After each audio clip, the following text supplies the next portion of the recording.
Corona की vaccine के लिए बहुत ज्यादा इंतजार नहीं करना पड़ेगा।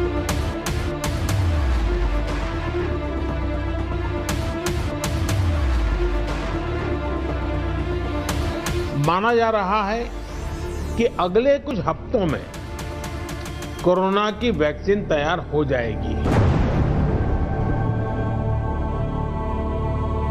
कोरोना वायरस अब अपनी आखिरी सांसें गिन रहा है। उम्मीदों भरे नए साल में भारत के 135 करोड़ की जनता का कोरोना से पीछा छूटने वाला है और इसकी बड़ी वजह कोरोना की वैक्सीन, जो अब भारतीयों के बाजू पर पहुंचने के लिए तैयार है।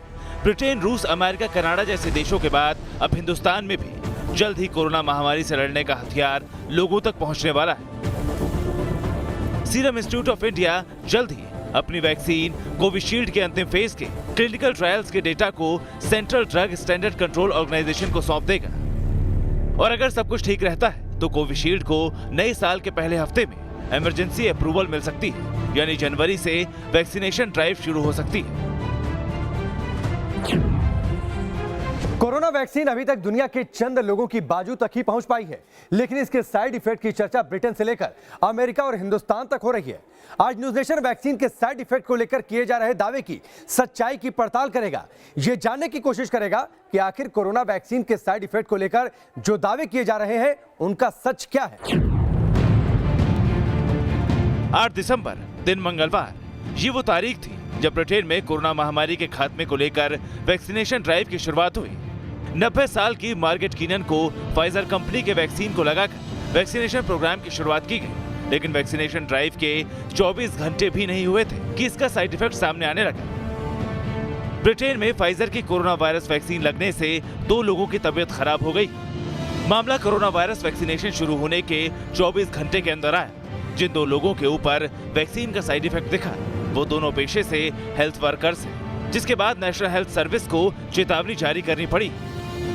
NHS ने इसे एलर्जिक रिएक्शन बताया और जिन्हें एलर्जी है उन्हें वैक्सीन नहीं देने की सलाह दी। ये तो बात हुई ब्रिटेन की, लेकिन हिंदुस्तान की बात करें तो सवाल है कि यहाँ वैक्सीन को लेकर कोई केस स्टडी आई है क्या। भारत में अब तक वैक्सीनेशन प्रोग्राम की शुरुआत नहीं हुई है। हालांकि फाइजर ने भारत में भी वैक्सीनेशन के लिए सरकार से अनुमति मांगी। ऐसे में सरकार सभी मामलों पर करीबी नजर रखे हुए है। भी हम कोविड-19 का वैक्सीनेशन प्रारंभ करेंगे तो उस समय भी एडवर्स इवेंट्स की संभावनाओं से इनकार नहीं किया जा सकता है। जिन देशों में इम्यूनाइजेशन प्रारंभ हुआ है, विशेषकर यूके, वहाँ पहले ही दिन एडवर्स इवेंट्स हुए हैं, तो इसलिए ये आवश्यक है कि राज्य सरकारें और संघ शासित क्षेत्र इसके लिए भी तैयारी करें। जाहिर है कोरोना वैक्सीन को लेकर सरकार भी पूरी तरह से अलर्ट है। ट्रायल के दौरान कोरोना वैक्सीन के साइड इफेक्ट पर नजदीक से नजर रखी जा रही है, लेकिन सवाल तब खड़े होते हैं जब ऐसे लोग जिन्होंने पिछले 10 दिनों में दिन रात सैकड़ों कोरोना मरीजों की सेवा की, इलाज किया और उन्हें स्वस्थ कर उनके घर तक भेजा। जी हाँ, हम बात कर रहे हैं डॉक्टर्स और हेल्थ वर्कर्स की, जो कोरोना के खिलाफ जंग में फ्रंट लाइन वॉरियर्स की भूमिका में है। और जब हमने इन कोरोना वॉरियर्स से वैक्सीन को लेकर बात की तो उनका जवाब बेहद हैरान करने वाला था। जब हम वैक्सीन देते हैं तो उसके मिनिमल साइड इफ़ेक्ट्स होने की संभावना रहती है। हम पेशेंट्स को भी बोलते हैं कि फीवर आ सकता है, या जहां हम इंजेक्शन देते हैं वहाँ पे सूजन है या आर्म में पेन वगैरह हो सकता है। ये जो वैक्सीन्स के साइड इफ़ेक्ट है they are commonly seen with all vaccines, but because ये नया वैक्सीन है इसलिए इतना एप्रीहेंशन है। थोड़ी दवाइयाँ आई मार्केट में, वो भी रिसर्च से ही आई है और वो दवाइयाँ के भी लिमिटेशंस है। अगर पेशेंट वो दवाइयों के भी आगे निकल जाता है तो वो पेशेंट को बचाना बहुत मुश्किल हो जाता है। वॉर लाइक सिचुएशन है, इसमें वैक्सीन है बजाय 4 साल के 1 साल में ही तैयार कर ली गई। तो डॉक्टर होने के नाते तमाम लोगों के मन में ये शंका आती है कि 4 साल की ड्यूरेशन वाला काम अगर 1 साल में हो गया है तो क्या ये उतनी सेफ होगी। ऐसा तो नहीं कि इसके कुछ साइड इफ़ेक्ट हो जो अभी आज डे 1 पे ना मालूम हो लेकिन 6 महीने या साल भर के बाद दिखें। तो ये एक हेजिटेशन या ये फियर फैक्टर तमाम सारे लोगों के मन में है। यानी ये वो लोग हैं जिन्हें हिंदुस्तान में कोरोना वैक्सीन की पहली डोज दी जाने वाली है। जहां हम आपको एक बार फिर से बताते हैं वो कौन कौन से लोग हैं जिन्हें हिंदुस्तान में पहले फेज में कोरोना की वैक्सीन दी जाएगी। तो देखिए जरा, देश और दुनिया को, हर किसी को इंतजार है कि कोरोना की वैक्सीन कब आने वाली है, कब उनको वैक्सीन लगने वाली है, कब कोरोना की चैन टूटने वाली है। लेकिन दुनिया के साथ साथ हमारे देश में भी एक हिस्सा ऐसा है जिसके मन में कोरोना की वैक्सीन को लेकर कुछ आशंकाएं हैं, कुछ सवाल हैं, कुछ डर है। लेकिन इस डर के बीच वो कौन से लोग हैं जिनको कोरोना की वैक्सीन सबसे पहले लगनी है, आंकड़ों के जरिए जरा हम आपको समझा देते हैं। देखिए, जो पहला नंबर है कोरोना की वैक्सीन का, वो किसका आने जा रहा है? Health care workers, frontline workers और बुजुर्ग। यह आंकड़ा है सरकारी, जिसके मुताबिक इस देश में 1 करोड़ हेल्थ केयर वर्कर्स हैं, 2 करोड़ फ्रंटलाइन वर्कर्स हैं, 26 करोड़ इस देश में बुजुर्ग हैं। लेकिन अगर इसको हम सेक्टर वाइज आपको समझाने की कोशिश करें तो जो हेल्थ केयर वर्कर्स हैं 1 करोड़, उसमें डॉक्टर, नर्स और पैरामेडिकल स्टाफ है, यानी एक बड़ा आंकड़ा है सिर्फ हेल्थ केयर वर्कर्स का। लेकिन हेल्थ केयर वर्कर्स के साथ साथ और क्या कुछ तस्वीरें देखिए। फ्रंटलाइन वर्कर्स में सबसे पहले बात आती है रक्षा मंत्रालय की। रक्षा मंत्रालय के अधीन आंकड़ा कितना है यह हम आपको बताते हैं। देखिए जरा, थल सेना, वायुसेना, नौसेना, कोस्ट गार्ड, यानी इन तमाम रक्षा मंत्रालय के अधीन जो तमाम सेना है, सेना के हिस्से हैं, उनमें काम करने वाले जो तमाम लोग हैं, इनको सबसे पहले वैक्सीन लगनी है। इसके अलावा और कौन कौन लोग हैं फ्रंटलाइन वर्कर्स में? गृह मंत्रालय, हमने आपको रक्षा मंत्रालय के आंकड़े बताए, गृह मंत्रालय की क्या कुछ स्थिति है जरा ये भी समझ लीजिए। Assam rifles, BSF, CISF, ITBP, NSG, SSB, जो तमाम पैरामिलिट्री फोर्सेज हैं, ये भी सबसे पहले उस लाइन में आते हैं जिनको कि कोरोना का वैक्सीन मिलना है। हम आपको फ्रंटलाइन वर्कर्स दिखा रहे हैं। आवास और शहरी विकास मंत्रालय भी यहां पर उस कतार में है जिनको सबसे पहले कोरोना का वैक्सीन लगना है। और यहां पर जो आंकड़े हैं वो आंकड़े भी आपको समझाते हैं। देखिए कौन कौन लोग हैं। जो तमाम म्युनिसिपल वर्कर्स हैं जो हर रोज आपके घर के आगे आते हैं साफ सफाई के लिए, कूड़े को हटाने के लिए, उनको सबसे पहले कोरोना का जो टीका है, जो कोरोना का वैक्सीन है, वो यहां पर लगना है। और यही एक वजह है कि जो फ्रंटलाइन वर्कर्स हैं उनका आंकड़ा लगातार बढ़ता जा रहा है और वो आंकड़ा बढ़कर 2 करोड़ हो गया है। लेकिन इसमें राज्यों की क्या भूमिका है? जैसे नगर निगम के जो तमाम कर्मचारी हैं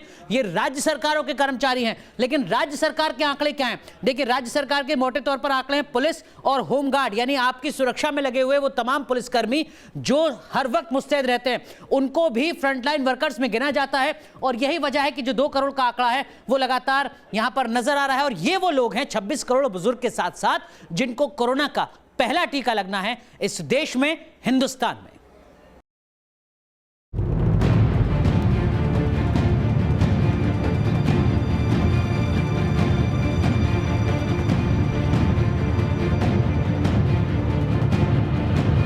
अब तक आप ये समझ गए होंगे कि नए साल में जब हिंदुस्तान में कोरोना की वैक्सीन को मंजूरी मिलेगी तो ये वैक्सीन सबसे पहले किसे दी जाएगी। लेकिन अमेरिका में सोमवार से ही कोरोना की वैक्सीन का इमरजेंसी इस्तेमाल शुरू हो चुका है। अमेरिका में भी वही फाइजर वैक्सीन लोगों को दी जा रही, जिसका इस्तेमाल ब्रिटेन में हुआ और साइड इफेक्ट सामने आए। जिसके बाद अमेरिका में वैक्सीन को लेकर युवाओं के बीच एक सर्वे हुआ। इस सर्वे के जो नतीजे थे वो भी हैरान करने वाले थे।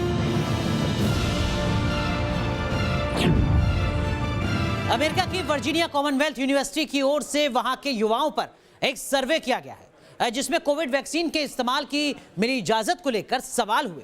और सवाल क्या पूछा गया और जवाब क्या सामने आया ये हम आपको जरा बता देते हैं। देखिए, सवाल ये पूछा गया कि आप वैक्सीन लगवाएंगे या नहीं।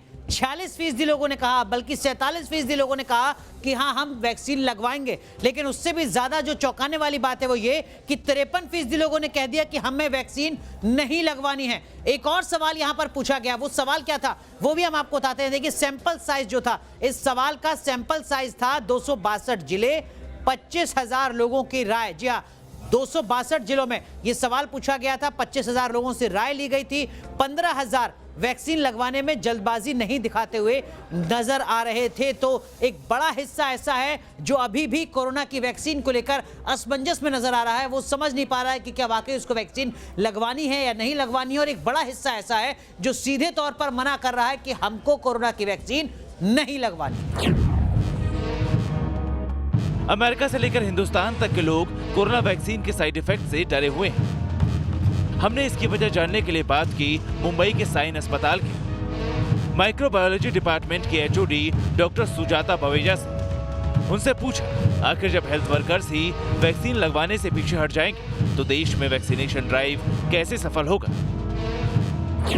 हेजिटेशन कुछ ग्रुप ऑफ पीपल में है जिनको पूरी समझ नहीं है, क्योंकि जो वैक्सीन इस बार कोविड के लिए आई हैं वो बहुत जल्दी आई हैं। नॉर्मली वो 3 या 4 साल लग जाते हैं फेज़ 3 ट्रायल में और उसके बाद आती है।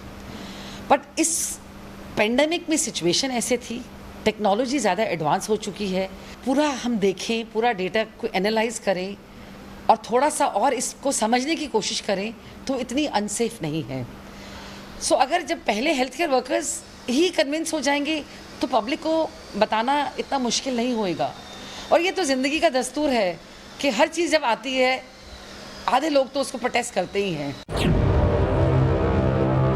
यहाँ हमें जो चीजें पता चले वो ये है कि लोगों में इस बात का डर है कि कोरोना की वैक्सीन रिकॉर्ड कम समय में तैयार हुई है। ऐसे में आपको ये भी जानना जरूरी है कि दुनिया में अलग अलग बीमारियों की वैक्सीन कितने दिनों में बनकर तैयार हुई। साल 1918 में स्पेनिश फ्लू के आने पर उसका टीका बनने में लगभग 27 साल लग गए। पोलियो वायरस के लिए भी वैज्ञानिकों ने 1935 में कोशिश शुरू की, लेकिन 1953 में टीका आ सका। चेचक के टीके को विकसित करने में वैज्ञानिकों को करीब 10 साल लग गए, जबकि मम्पस के टीके का इंसानों पर ट्रायल 4 साल तक चला।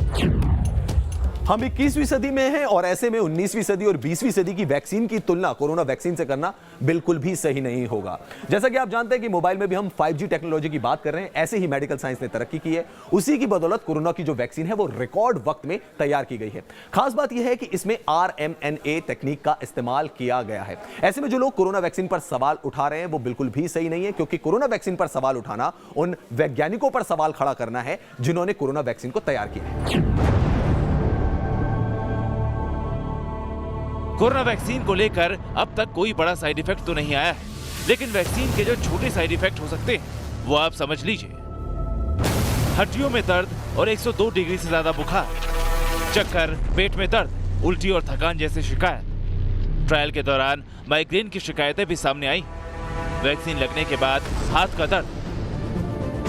यानी ये वो साइड इफेक्ट है जो आमतौर पर किसी भी वैक्सीन को लगाने के बाद होते हैं और इसे गंभीर नहीं कहा जा सकता। ऐसे में नए साल के साथ आप भी बेफिक्र होकर इंतजार करें उस संजीवनी का, जिससे उस वायरस का खात्मा शायद संभव हो, जिसने साल 2020 में देश दुनिया में लाखों परिवार की खुशियां छीन ली।